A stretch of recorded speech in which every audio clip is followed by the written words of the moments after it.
Hello, everybody. So today we're going to be talking about The Last House. Not The Last House on the Left, but The Last House. Now, what I will do is we'll talk about a spoiler-free review of it, and I will let you know specifically when I'm going to talk about all the nooks and crannies. I also have my phone in my hand so that I can look at the notes and whatnot about it stay on track. Okay, I have a problem with that. Now, like I said, it's called The Last House. It's on Netflix. It's a science fiction-y survival thriller, horror, kind of all the vibes or whatever, and it has Greta Lee, Wagner Moura as Anne and Jason Delgado. Now, what happens is this is following this pretty basic normal family, right? They live in Seattle, and something happens. One day they get up, they try and leave, they can't, okay? And this is obviously an issue. Now, they basically quickly realize, hey, this is kind of how life's going to be. And what you're doing is watching the effects of that, right, on the family and whatnot. And it becomes this is how you get into the whole it's a thriller, it's a horror, it's a this. It's very character driven with all of the people in the story. And so you're seeing them live out their lives, and there is time jumps in it and whatnot. Of course, there's a looming thing of like, well, what's keeping us in the house, right? That drives it. Now, also, what you'll see, and again, this is non spoiler right here, but there's varying levels that unroll themselves throughout this film that keep it interesting to be like, well, what's next? What's next? What's next? But not in like a I'm on the edge of my seat, but just like a okay, we need to know the answer to the story. So overall, I would say this: when I watched it, did it keep me entertained? Yes. I was pretty much like, well, what is this? However, it was not a I'm gripping the seat. Oh my goodness. Was the acting good? It was okay. I thought they did pretty decent jobs, but it left a little to be desired in parts. It felt flat in a sense. And part of me felt like it was that way because of the script at times. I felt like, well, the actors and actresses probably what were you going to do with some of this, right? Especially once you got to the end and we're like, okay, let's put this all together. And it was like, where are you going to go with this? The premise was interesting and it was a little bit fresh. Where I was like, okay, yeah, there's a couple other movies that are similar to this. I have not seen those, but people have said like, oh, Paul, it's like this.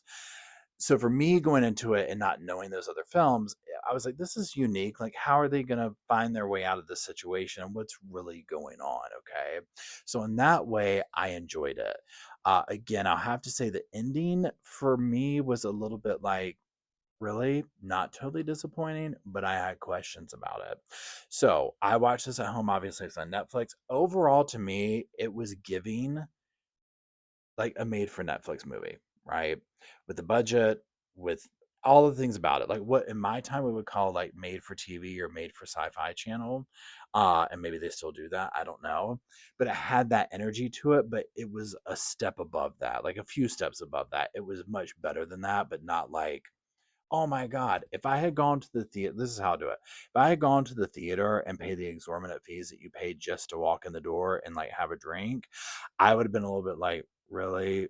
Like, this could have been an email. Like, I could have watched this at home. At home watching it, it's worth watching. You see where I'm going? Like, it's one of those where it's like, you'll want to see this. So definitely check it out. Okay, let's enter the spoiler free zone and just talk very freely about this now. So, count of three. I'm going to ruin the movie for you if you haven't seen it. So go ahead and check on out. So one, two, three. Okay, so we're in spoilers. We're going to talk about all things. Let me grab my phone again. Okay, so like I said, what you're doing is you're seeing this family, right? And one day they're like, well, let's go here. We're going to do this. And they go to the front door and they're like, oh my God, we can't get out. Go to the back door. Oh my God, we can't get out. And they quickly learn, like, what's up. To me, at first, their reaction to this was like way chill. I was like, yeah, I would be flipping out at this point because you can't break windows, you can't do this. Like, I would, first of all, I know me, I would go into a rage, be like, what's wrong with the door? Blah, blah, blah, da, da, da, da, and go to the other door. What's wrong with this? Until I realized, and then true panic would set in. I did not feel that true panic at first. It was almost kind of like, okay. Now they can see all their neighbors, right? They're going to the windows and people are holding stuff up. And I did not see the panic in that. It was almost like everybody just accepted an invisible force is keeping us in the homes. I'm like, okay, should we be more like something about this? And what's happening is it's pouring down rain and pouring down rain and pouring down rain. And the rain they will learn is like I guess it has something to do with these alien things or whatever, and it's what's keeping them in the house. Now that part was interesting to me, and I was like, okay, cool. So then what takes place is you're watching the family, and honestly, it kind of reminded me of like COVID era of lockdowns and stuff, where they're in the house and these questions come up. It's like, well, how much food do we have? How much this do we have? And they had plenty of food in the beginning, and you're thinking, well, this will last for a week, whatever. Now again, I'm thinking this is unprecedented. We don't know. Like, I would immediately be panicking about food, right? So you're watching that play out, right? And them still trying to do life for the most part. And this goes on and it goes on, and you're seeing the dynamics of the family. And of course, you're wondering, well, what happens about meds? Like, all the things you would be thinking. Now, at one point, they'll look out the window and see their neighbor drop dead, and you're just like, oh my gosh, like, this is what's going to happen, right? Okay, so they do a time, well, whatever you call it. They fast forward 5 years. They have new actors for the kids. They come in and whatnot, and they've got this routine down. Okay, and it's like the kids are a little bit older now. They've learned to hunt in this, and the dad's doing this thing where he gets this contraption, he puts out the chimney, and it's a trap, and an animal comes and they catch him in the thing and they pull him in. It's very unbelievable, I'm not gonna lie, but obviously you had to do something to keep the family alive, and they've like pulled the house up. They have like corn growing, so they found a way to survive. And you're just like, this has been 5 years, because a lot of these movies, I often sit here and think from like, would you really want to live at this point? You know what I'm saying? Like the, I mean, granted, it's a movie, but like in real life, I'm like, would I want to be the only person left on Earth, right? So this is a concern. Well, also in this, what you're seeing is, of course, family dynamics, right? That goes on. You got teenagers. Like, imagine being cooped up at that time in life with the uncertainty of what's even happening. But you also have these creatures that, when it rains, it's like they will come out and you have to cover the windows so that they can't see you. And so this is taking place. But at one point, one of the creatures comes in the house, right? It unlocks the door with the rain. And this is like a brand new thing. And you're seeing this like squid like monster or something. And I'm like, okay, so the aliens have entered the chat, right? And you're watching this kind of interact, and it gives you some anxiety in the edge of your seat type thing, and like, what's going to happen? And they seem so evil and this and that, and oh my gosh. And they go away, right? But when they come in, they destroy the family's ability to, and I don't know what they did. It's like they poisoned something, but they killed the crops and did stuff or whatever. So again, this anxiety of the family, we had this whole thing down, and now we can't even do that. And what's going to happen? So let's fast forward again. So then at one point, they've decided, well, the daughter, okay, she gets bit by something. And you knew this was going to happen, right? I'm surprised it didn't happen earlier in the movie, but I was like, I was waiting for some kind of medical thing to take place in this, to where you have to somehow leave the house. Now, they found a way to essentially do it where, going out the chimney, they can't get out the chimney.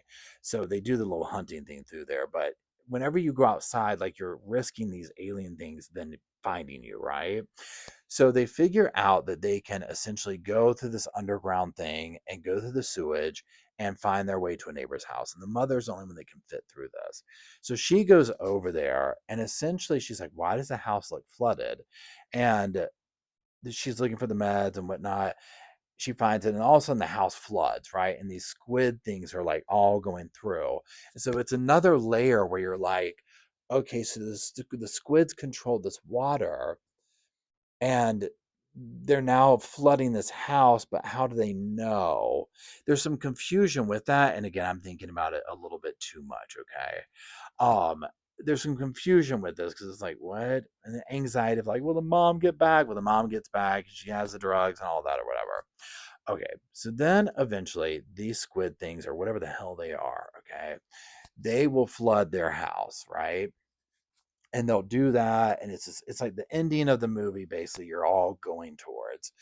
And they'll flood the house, and they've set up this whole contraption, the family, of like this thing that will go, and it's a string, and if you a harpoon, and it'll do this, and it goes to the house, to the car, and it's in reverse, and it'll do the string and catch whatever they caught. And it's very, what it reminds me of is Goonies, with all the booby traps, right? Pee-wee's Playhouse, that type, like Jumanji. Okay, it's like all these kind of vibes in one. So they have this battle, right? And long story short, they will end up in this situation where they have to basically confront the creature they caught. And there's this whole like little flashback forward thing that a lot of movies will do, that where it's like leading you up to all these little hints that took place and now how you arrived here. But I wasn't sure of what the point of this one was. I was like, okay. So the father will make the decision to allow the creature to go. And in turn, when the family busts out the front door, the creature will talk to the other creatures and be like, no, they're good. And they'll all run away. And then the family's kind of like in this decimated wasteland of humanity. And it's like, oh, okay. And so compassion like freed them type situation.